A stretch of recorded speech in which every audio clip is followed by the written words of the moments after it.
Welcome back. Today we are going to look at section 3.3a, dealing with systems of inequalities. In our last chapter we did graph linear inequalities. Now we're putting them together as a system, and we're going to use that to solve systems of linear inequalities. Our process is to graph both inequalities.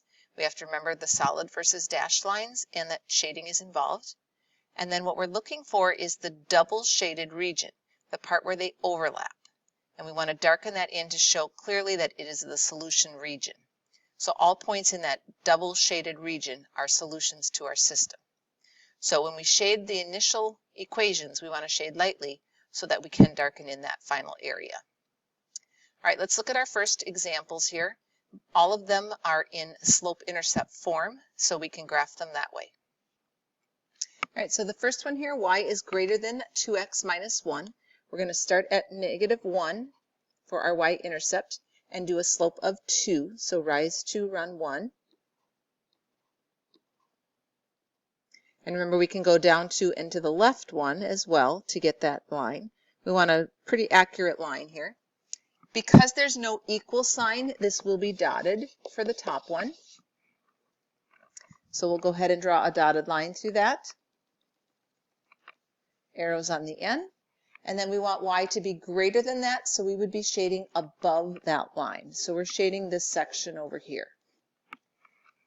All right, for the second equation, there is an equal sign, so we will have a solid line. This time we are starting up at 2 and doing a slope of -1/3. So down 1 and right 3. Down 1, right 3. Or we can go up 1 and left 3. All right, we're going to draw a solid line through that one. And we want y to be less than or equal to that, so we would be shading underneath it. So looking for the part where they overlap, we want to be above the blue line, but below the green line. So the double shaded area would be all of this section in here. So coming up along here and, sorry, I went a little too high here, over to there.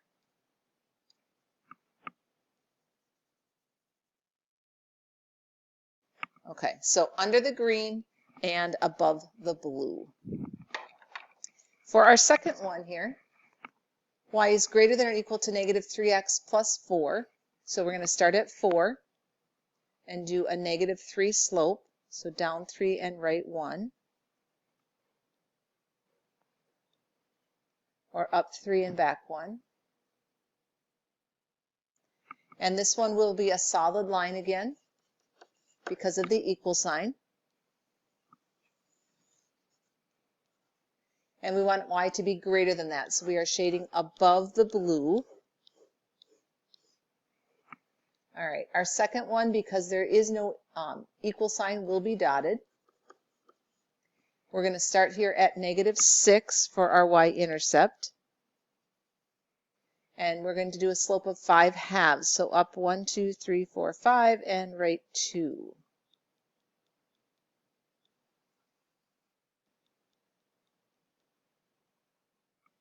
All right, so we said dotted line through that one. And we want y to be less than that. So we're going to shade underneath our line.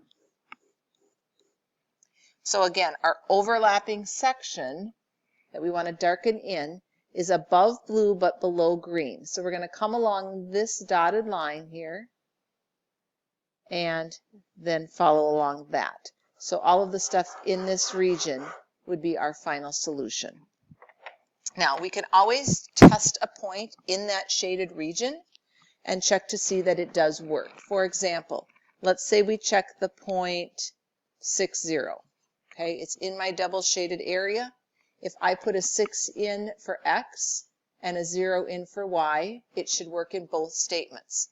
So checking the first one, we have 0 has to be greater than or equal to -18 plus 4. Well, -18 plus 4 would be -14, and 0 is greater than or equal to that. So this one checks out. Putting it in a second equation, we have 0 has to be less than 5 halves times 6 minus 6. Well, 5 halves times 6 would be 30 halves, or 15. 15 minus 6 is 9. 0 is less than 9. So it works in that one as well.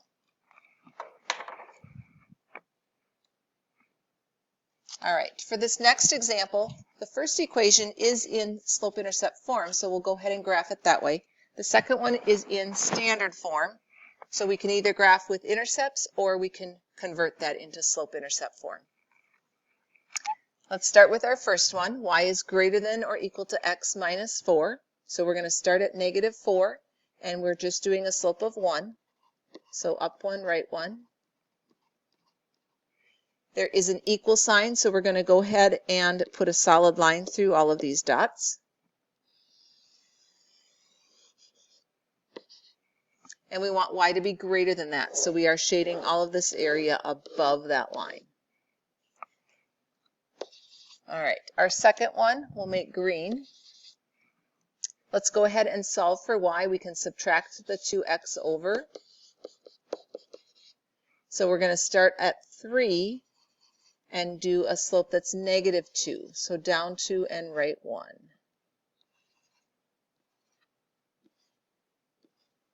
And that one is does not have an equal sign, so we'll go ahead and do a dotted line through that.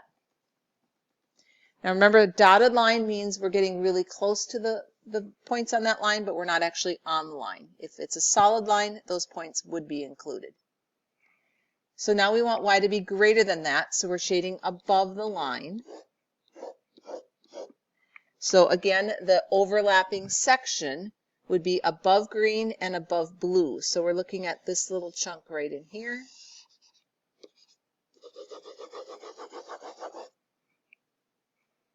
All right, go ahead and pause the video and try this next one, and then turn the video back on and check. All right, for your first one, you should have started up here at 6 and had a positive 1 slope.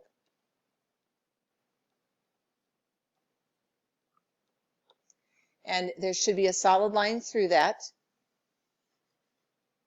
and we should be shading above it. All right, the second one is not solved for y, so let's go ahead and do that. We're going to add the x to the other side, so we have y is less than positive x minus 4. So we're going to start at negative 4 and do a slope of 1.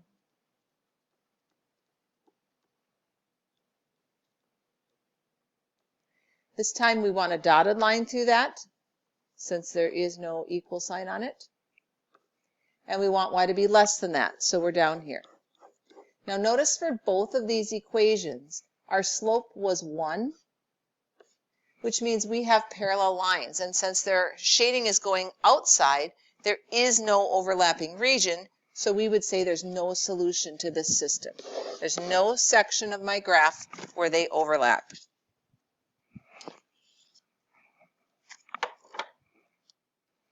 All right, for our next example, it says to write inequalities to represent the graph. So let's start with our blue line. We have a y-intercept of 3, so we're crossing the y-axis at 3. And then we have a slope. If we look at some points here, we are rising 2 and running 3. So our slope would be 2/3. So my equation for that, I have 2/3 x plus 3. And since we are shading on that one above the line, sorry, below the line, looks like the blue is shaded down here. So we're shading below the line, we need to be less than, and since it's a solid line, we'd want to be less than or equal to.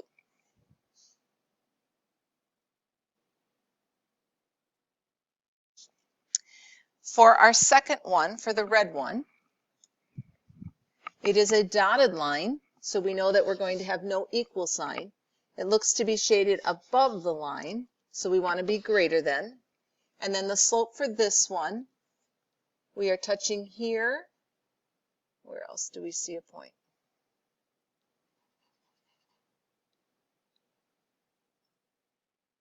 Let's see, we are going down 1, 2, 3, 4, and over 1, 2, 3, 4, 5. So we have a 4/5, negative 4/5 slope. and we are shading above that, and our y-intercept is -1. All right, so we're looking for which points are in the solution region. The overlapping section would be this part in here. And so any points that are in that region would be included. So we have point E, and then any points that are on the line, if it's a solid line, would also be included. So this D point, since it's on a solid line, would also be included. The A is not in our shaded region. B is in the blue shaded, but not in the overlapping section. And C is on a dotted line, so it's not included. All right, our next example, we're going to apply some of what we've been looking at. It says a pizza parlor charges $1 for each vegetable topping and $2 for each meat topping. You want at least 5 toppings on your pizza. You have $10 to spend on toppings. How many of each topping can you get on your pizza? So the first thing we want to do is label our variables. So let's say x equals the number of vegetables that we get on our pizza, and y can be the number of meat toppings.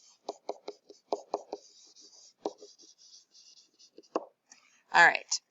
Our first equation, let's look at this. It says here we want to have at least 5 toppings. So if I add my x and y together, I want to be at least 5. That means 5 or higher. For the second one, it says we have $10 to spend. Now we don't have to spend all of our money, but we can't go over the $10. So let's look at our prices. Veggies are $1 each. So we're going to spend $1 for each vegetable we get. We're going to spend $2 for each meat topping that we get. So $2 for each y. And we can't go over our $10. We could be exactly 10 or anything under. Now both of these are in standard form. We could graph them that way, or we can solve for y. All right, let's go ahead and solve them for y. Our top one, we would have y is greater than or equal to -x. We'd have to subtract the x to the other side. To graph that, we're going to start at 5 and have a slope of -1. And we want y to be greater than or equal to that. So we are looking at a solid line here, and we're shading above the line. Notice that we are only looking at quadrant 1 here because we can't have negative toppings. So we actually also have 2 what we call implied constraints. X has to be greater than or equal to 0, and so does y. We can't get negative toppings. So this really just says we're in quadrant 1. For our green line, if we solve for y, we would subtract our x over, and then we'd have to divide out the 2. So we're going to get -1/2 x plus 5. So again, we're starting at 5, but this time we're doing a -1/2 slope. So down 1, right 2. And we want a solid line for that as well. And this time we want to be under that line. So our overlapping region would be everything in between and still in quadrant 1. Now, technically, we would have little dots on all of the points that are inside this region that represent whole numbers, since we can't get 2.5 meat toppings. All right, but to make it a little easier, we go ahead and just shade the whole thing. So anything in that red section would be combinations of vegetable and meat toppings that fit our constraints or our requirements. All right, our last example, it says your city's cultural center is sponsoring a concert to raise at least $30,000 for the city's youth services. Tickets are $20 for balcony seats and $30 for orchestra seats. If the center has 500 orchestra seats, how many of each type of seat must they sell? So our variables, let's let x equal our, what did we have, balcony seats.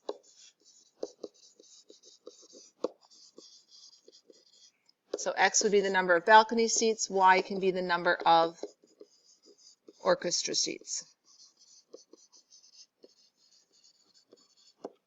Okay, so our inequalities, sorry, not equations, inequalities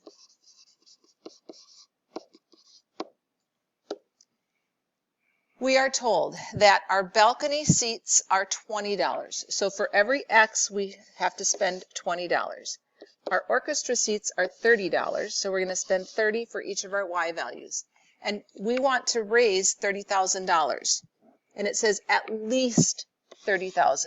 So we're okay with $30,000, but we'd be happier with more. So we're going to be greater than or equal to $30,000. The other constraint says that the cultural center only has 500 orchestra seats. So my Y value cannot go over 500. All right, looking at how we would set up our graph. We're going to let our x-axis be our balcony seats. And our Y was number of orchestra seats. And let's go ahead, since our numbers are larger here, let's go ahead and use hundreds for our tick marks. So this would be 500, 1,000, 1,500, and 2,000.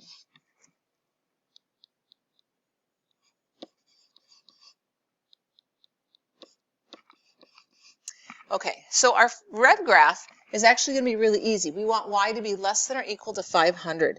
So we're looking at a line going across here at 500, and we want to be underneath it. All right, for our blue one, let's go ahead and solve it for Y. Actually, with this one, let's go ahead and do a table. We haven't done that for a while.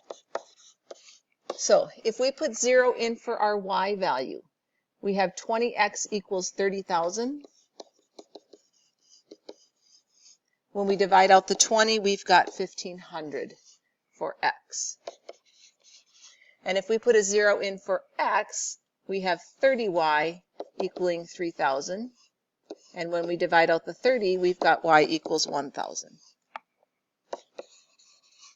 All right, so we've got 1,000 for our y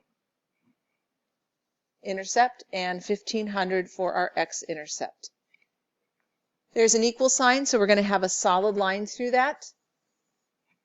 And then looking at our values, are we shading above it or below it? Well, let's check the origin. If we don't sell any tickets, are we going to raise our $30,000? No. So we need to be above the line for that one. So any combination that fits both of these criteria would have to be underneath the red but above the blue. So we're looking at all of the combination of seats in this region. But again, we are looking at just quadrant 1. All right, you guys are going to be working on a worksheet to practice this skill.